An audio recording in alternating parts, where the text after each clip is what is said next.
So in the last lecture, we saw how to use the input and print statements to collect input from the standard input, that is the keyboard, and to display values on the screen using print. Now this is useful for small quantities of data, but if we want to read and write large quantities of data, it is impractical to type them in by hand or to see them as they scroll past on the screen. So for large data, we are forced to deal with files which reside on the disk. So we have to read a large volume of data which is already written on a file in the disk, and the output we compute is typically written back into another file on the disk.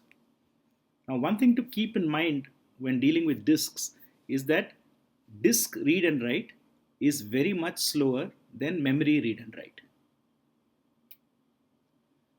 So to get around this, most systems will read and write data in large blocks. Imagine that you have a large storage facility in which you store things in big cartons. Now, when you go and fetch something, you bring a carton at a time, even if you're only looking for, say, one book in that carton. So you don't go and fetch one book out of the carton from the storage facility. You bring the whole carton, and then when you want to put things back again, you assemble them in a carton and then put them back. So in the same way, the way that data flows back and forth between memory and disk is in chunks called blocks.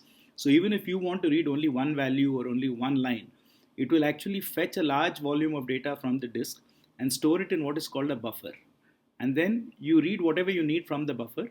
Similarly, when you want to write to the disk, you assemble your data in the buffer, and when the buffer is enough quantity to be written onto the disk, then one chunk of data in a block will be written back on a disk. So when we read and write from a disk, the first thing we need to do is connect to this buffer. So this is called opening a file. So when we open a file, we create something called a file handle, and you can imagine that this is like getting access to a buffer from which data from that file can be read into memory or written back. Now, having opened this file handle, everything we do with the file is actually done with respect to this file handle. So we don't directly try to read and write from the disk. Instead, we read and write from the buffer that we have opened using this file handle. And finally, when we are done with our processing, we need to make sure that all the data that we have written goes back. So this is done by closing the file. So closing the file has two effects. The first effect is to make sure that all changes that we intended to make to the file, any data we wanted to write to the file, is actually taken out of the buffer and put onto the disk. And this is technically called flushing the buffer. So closing a file flushes the output buffer, makes sure that all writes go back to the file and do not get lost. And the second thing it does is that it, in some sense, makes this buffer go away. So it disconnects the file handle that we just set up. So now this file is no longer connected to us. If we want to read or write to it again, we have to again open it. So the command to open a file is just open. So the first argument that you give open is the actual file name on your disk. So now this will depend a little bit on what system you're using, but usually it has a first part and an extension. So this command, for instance, says to open the file gcd.py. Now implicitly, if we just give a file name, it will look for it in the current folder or directory where you're running the script. So you can give a file name which belongs to a different part of your directory hierarchy by giving a path, and how you describe the path will depend on whether you're working on Windows or Unix or what operating system you're using. Now you see that there is a second argument there, which is the letter R. So this tells us how we want to open the file. So you can imagine that if we are making changes to a file by both reading it and writing it, this can create confusion. So what we have to do is decide in advance whether we are going to read from a file or write to it. We can't do both. So there's no way we can simultaneously read from a file and modify it while it is open. So read is signified by R. Now write comes in two flavors. We might be wanting to create a new file from scratch. In this case, we use the letter W. So W stands for write out to a new file. We have to be a bit careful with this, because if we write out to a file which already exists, then opening it with more W will just overwrite the contents that we already had. The other thing which might be useful to do is to take a file that already exists and add something to it. So this is called append. So we could have two writing modes, W for write and A for append. What append will do is it will take a file which already exists and add the new stuff that we are writing at the end of the file. So once we have a file open, let's see how to read. So we invoke the read command through the file handle. So this is like some of the other functions that we saw with strings and so on, where we attach the function to the object. So fh was the file handle we opened. So we want to read from it. So we say fh.read.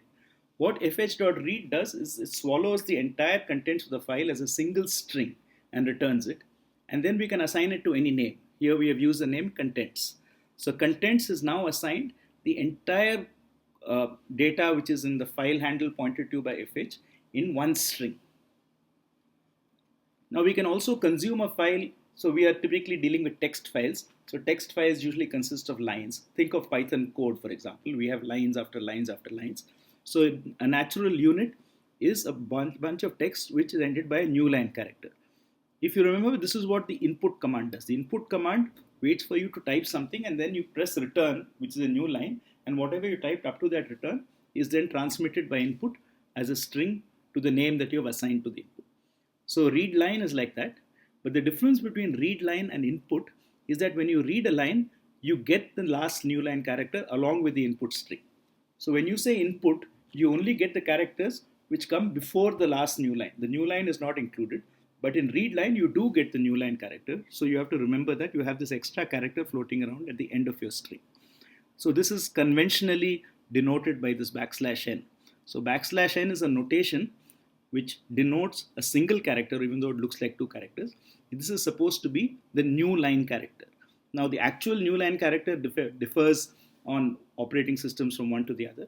But in Python, if you use \n, it will be correctly translated in all the systems that you're using. The third way that you can read from a file is to read all the lines one by one into a list of strings. So instead of read line, if I say read lines, then it reads the entire file as a list of strings. Each string is one item in the list. And this, remember again, each of these lines has the \n included. So read line and read lines, none of them will actually remove the \n's. They will remain faithfully as part of your input. So in other words, if you're going to transfer this from one file to another, you don't have to worry about reinserting \n because it's already there. So you can use this input to output directly. But on the other hand, if you want to do some manipulation with the string, then you must remember that this \n is there and you must deal with it appropriately. Reading files is inherently a sequential operation. Now, of course, if we use the basic command read, it reads the entire contents. So obviously it reads it from beginning to end. But if we are reading one line at a time, then the way it works is that when we open the file, we are initially at the beginning of the file. So you can imagine a pointer like this red arrow, which tells us where we are going to read next. So initially when we open, we are going to read from the beginning. Now each read line takes us forward. So if I do a read line at this point, it will take me up to the next \n. Now remember, a line is a quantity which is delimited by \n. So we could have a line which has 100 characters, next line could have 3 characters, and so on. So it is from one \n to the next is what a line is. So this is not a fixed length. So we will move forward reading one character at a time until we have \n. Then everything up to that \n will be returned as the effect, the string returned by read line, and the pointer will move to the next character. Now we do another read line, possibly of a different length. Again, the pointer will move forward. So in this way, we go from beginning to end.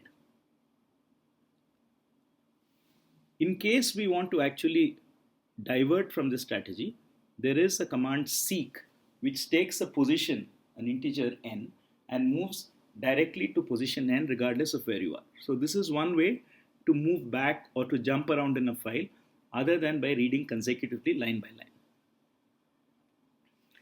Finally, we can modify the read statement to not read the entire file, but to read a fixed number of characters.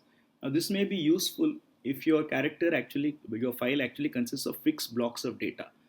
So you might have, say for example, PAN numbers, which are typically 10 characters long, and you might have just stored them as one long sequence of text without any new lines, knowing that every PAN number is 10 characters. So if you say fh.read 10, it will read the next PAN number and keep going, and this will save you some space in the long run.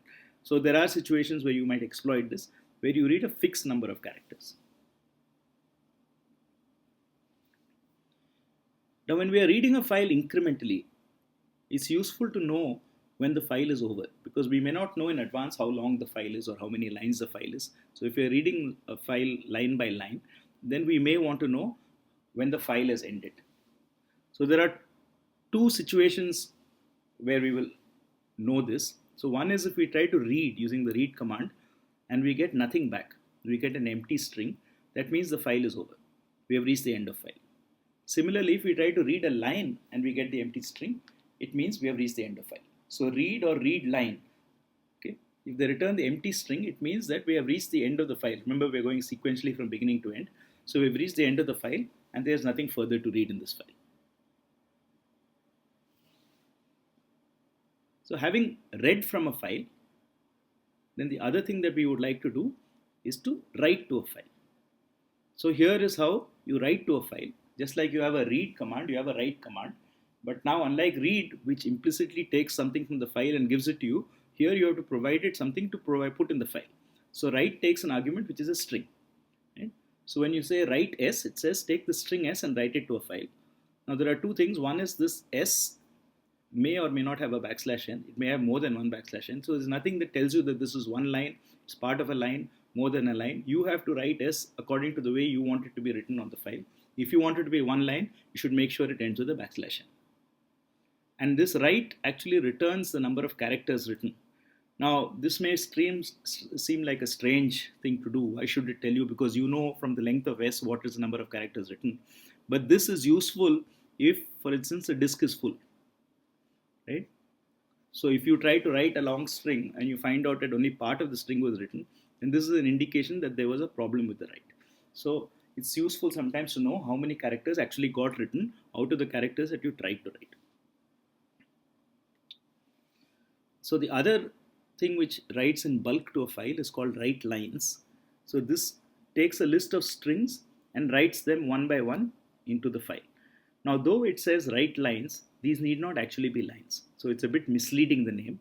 Okay? If you want them to be lines, you must make sure that you have each of them terminated by \n. If they are not, then they will just cascade to form a long line in the thing. So though it says write lines, it should be more like write a list of strings. That's a more appropriate name for this function.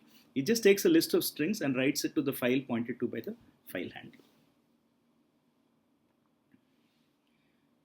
And finally, as we said, once we are done with the file, we have to close it and make sure that the buffers that are associated with the file, especially if we are writing to a file, that they are flushed. So fh.close would close the file handle fh. And all pending writes at this point are copied out to the disk. It also now means that fh is no longer associated with the file we are dealing with. So after this, if we try to invoke operations on fh, it's like having an undefined name in Python. Now, sometimes there are situations where we might want to flush the buffer without closing the file. We might just want to make sure that all writes up to this point have been actually reflected on the disk. So there is a command flush which does this. So in case we say flush, it just say if there are any pending writes, then please put them all onto the disk. Don't wait for the writes to accumulate until the buffer is full and then write as you normally would to the disk.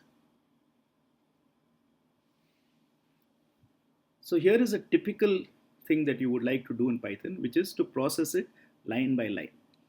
So the natural way to do this is to read the lines into a list and then process the list using a for. So you say contents is fh.readlines, and then for each line in contents you do something with it.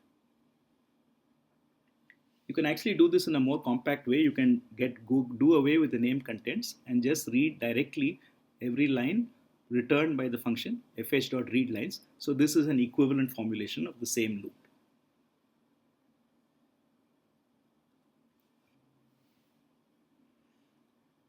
So as an example of how to use this line by line processing, let us imagine that we want to copy the contents of a file input.txt to a file output.txt. So the first thing that we need to do is to make sure that we open it correctly. So we should actually open the out file with mode W and in file with mode R. Okay? So this says that I'm going to read from in file and write to the out file. Now for each line in returned by read lines on the in file.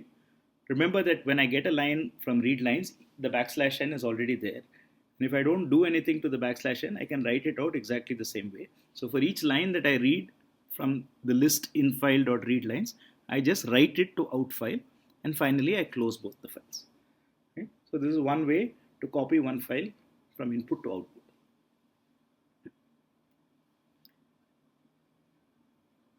So of course, we can do it even in one shot, because there is a command called write lines, which takes a list of strings and writes them in one shot.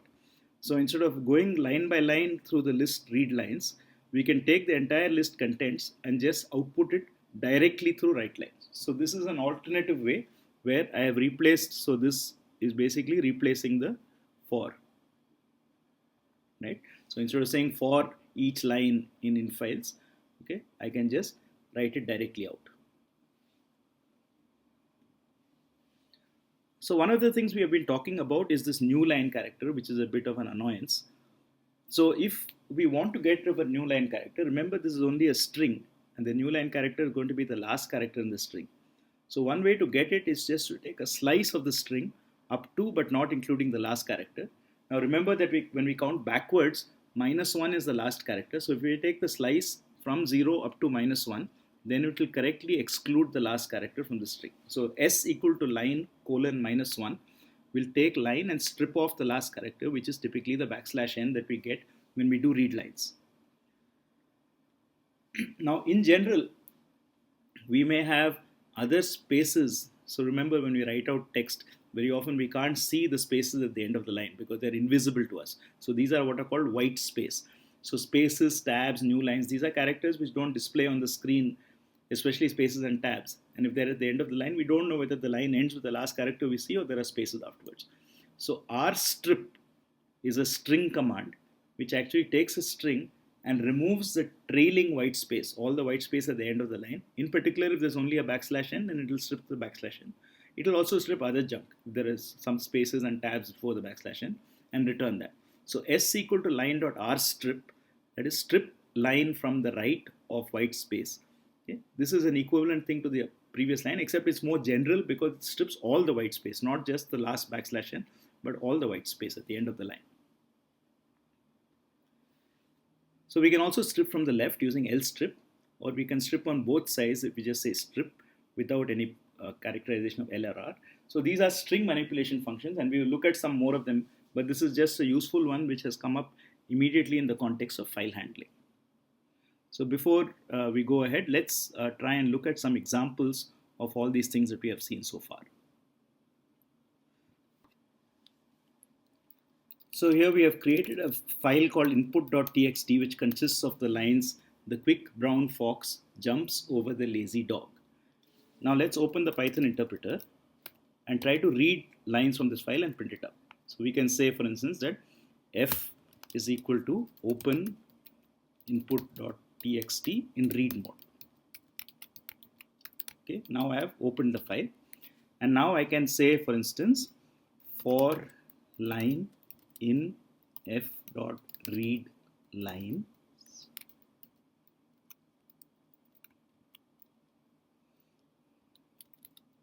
print line. Now you'll see something interesting happening here. So you'll see that we have now a blank line between every line in our file. Now why is there a blank line between every line in our file? That's because when we read lines, we get a backslash n character from the line itself. So the quick brown, the first line, ends with backslash n. Fox ends with backslash n. And then over and above that, if you remember, the print statement adds a backslash n of its own. So actually print is putting out two blank lines for each of these. So now let us try and do this again. Okay, so supposing I repeat this thing, and now I do this again. Now nothing happens. Now the reason nothing happens is because we have this sequential reading of the file. So the first time we did f.read lines, it read one line at a time, and now we are actually pointing to the end of the file. So if, for instance, at this point we were to say text equal to fh.read, right? Sorry, f.read, then text will be the empty string. So this is an indication that we have actually reached the end of the file. Similarly, if we try to say read line, again text will be the empty string. So remember, we said that if read or read line returns the empty string, then we have reached the end of the file. So the only way that we can undo this is to start again by closing the file. So what we say is f.close. So this closes the file. Now if we try to do f.read, then we will get an error saying that this is not been defined. Okay, so we don't have f with us anymore. So we again have to say f is open input.txt r, and now we can say while for line in f.read lines for each line. Supposing now we use that trick that we had last time, which is to say end equal to empty string that says do not insert anything after each print statement. Okay. Now if we do this, we see that we get back exactly the input file as it is without the extra blank lines, because print is no longer creating these extra lines. So let's say we want to copy input.txt to a file output.txt. Right? So we say f is equal to open input.txt r as before, and we say g is equal to open output.txt w. And now we say for line in f.read lines, g.write line. Okay. Now notice you get a sequence of numbers. Now why do you get a sequence of numbers? That's because each time we write something, it returns a number of characters written, and it will turn out, if you look at the lines, the quick brown fox, etc. Now for example, the second line is just fox. Fox has 3 letters, but if you include the backslash n, it wrote 4 letters. Right? So that's why the quick brown was 15 letters plus a backslash n. Fox was 3 plus a backslash n. So this is line by line. Now if I correctly close these files,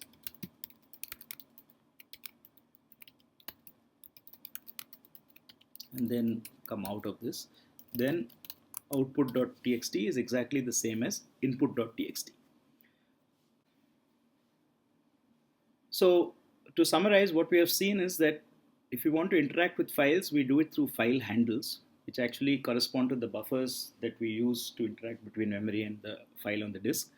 We can open a file in one of 3 modes: read, write, and append. We didn't actually do an example with append, but if you do append, what it will do is it will keep writing beyond where the file already existed. Otherwise, write will erase the file and start from the beginning.